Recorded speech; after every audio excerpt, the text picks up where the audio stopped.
Today, taking a safari trip to South America may be rewarded with seeing marine iguanas in the Galapagos, sleepy sloths in Costa Rica, jaguars in Brazil's dense jungle, and vicuñas in the Atacama Desert. But if we traveled back in time 20,000 years to the peak of the last ice age, what could we expect to see?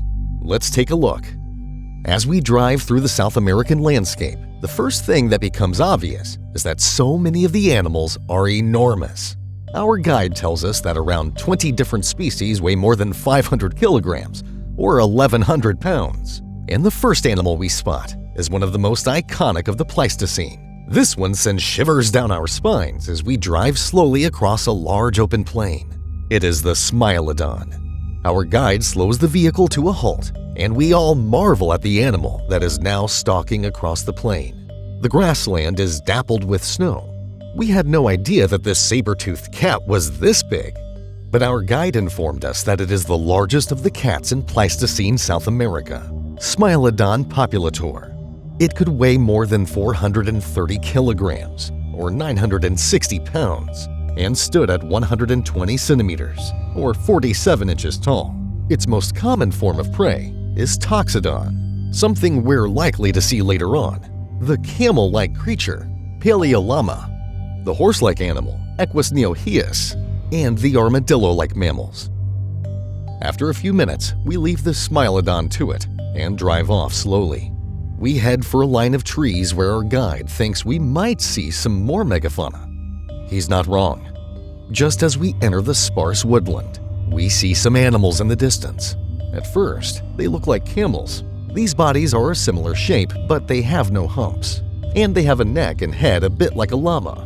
They stand as tall as an adult man and weigh around 1 ton. Some are browsing from the trees and others are grazing the grasses.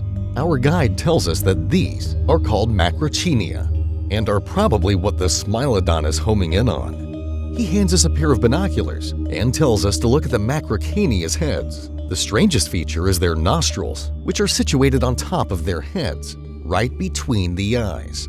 As we move on, we see an animal we have all been hoping to see. This one is massive.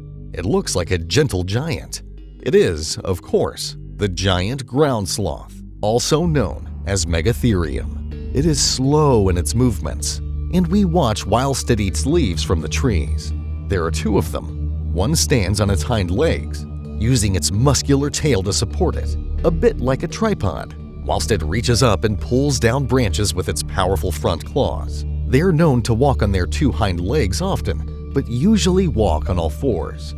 As we continue past the feeding pair, we see a few more of these giants as they often stay in groups. The guide pauses as he thinks he sees another one emerging from behind a tree, but then he points.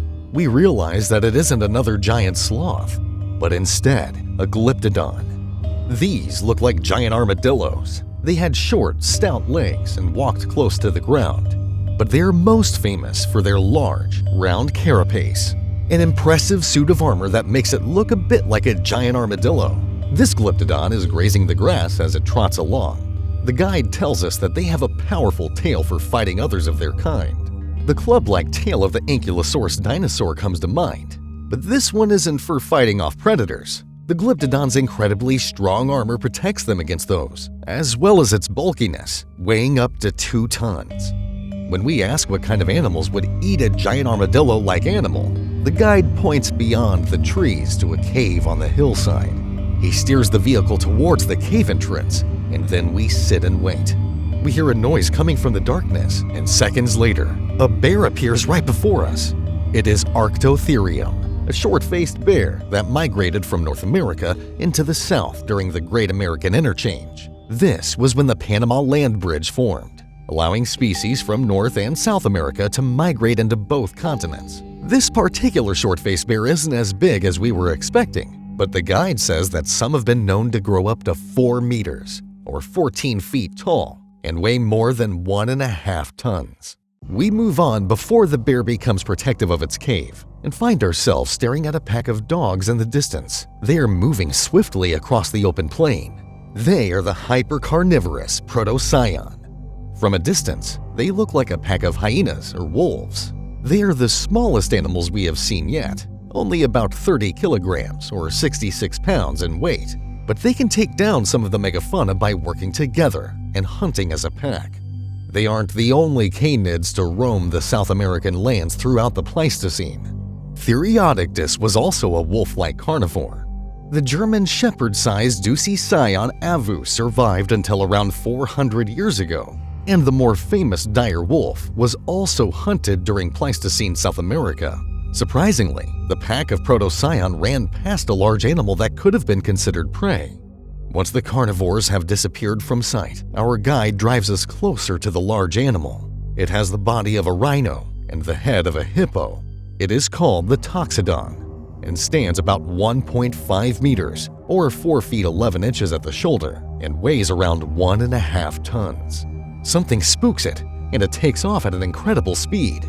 We turned around to see what the Toxodon was running from. Stalking throughout the grass is a jaguar, but this is twice the size of modern-day jaguars. It is known only by its scientific name, Panthera onca mesembria. It weighs 230 kilograms, just over 500 pounds, and is one of the largest felids ever to have lived. The guide tells us that this large cat prefers to prey upon Smilodon ground sloths, a horse-like animal called Hippodeon, and camelids. Maybe the Toxodon is safe after all. The guide drives us away from the area. We pass a herd of Paleolama, which look like a cross between a camel and a llama. Then we see some peccaries. They look just like modern-day wild hogs, but we are told that they are called Platygonus, and watch as they root around in the dirt. We cross over to a valley, where we pull up and observe another large animal. This one looks just like an elephant, and we are told that it is a Notio-mastodon, a type of gomphothere. It is similar in size to Asian elephants and lumbers along, pulling up grasses with its trunk and making its way to the rest of the herd. Our guide tells us that it is similar to the other elephant-like Pleistocene animal, Cuviaronius, but we can't see any of those in the valley. The Notio-mastodon weighs 3 to 4 tons and has long, impressive tusks. It's incredible to think these animals roamed South America not so long ago. Our journey is coming to an end. As we drive towards our drop-off point, we spot some tapir and pause to take a closer look. There were several species of tapir at the time, but it seems that this one is Tapirus mesopotamicus, thought to be the ancestor to all modern-day tapirs. We are surprised to hear that the tapirs, like their modern-day counterparts, prefer rainforest, savanna, or human tropical or subtropical forests near rivers. These habitats don't seem conducive to the ice age we are roaming through. As the sun begins to set and dusk sets in, something catches our eye overhead. There is a swarm of bats coming towards us. We are told that they are vampire bats, Desmodus draculae. They look just like today's vampire bats, only they are about 30% larger. In fact, it is the largest vampire bat ever known to have lived, with a wingspan of 50 centimeters or 20 inches. They have a huge range of animals to feed on. Our guide tells us that they rely on the megafauna, diving down and landing on their back, piercing their skin, and sucking their blood. We decide to call it a day.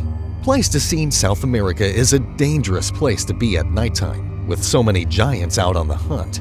It's sad to think that pretty much all of these animals will be extinct by the end of the Pleistocene, just 11,000 years before the modern day.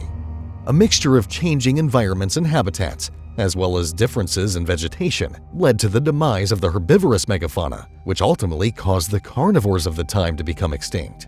Early human settlers may have contributed to their demise too, which is reflected across the modern world as human activities and encroachment on wild habitats continues to deplete some of the world's most vulnerable species. That's all for today.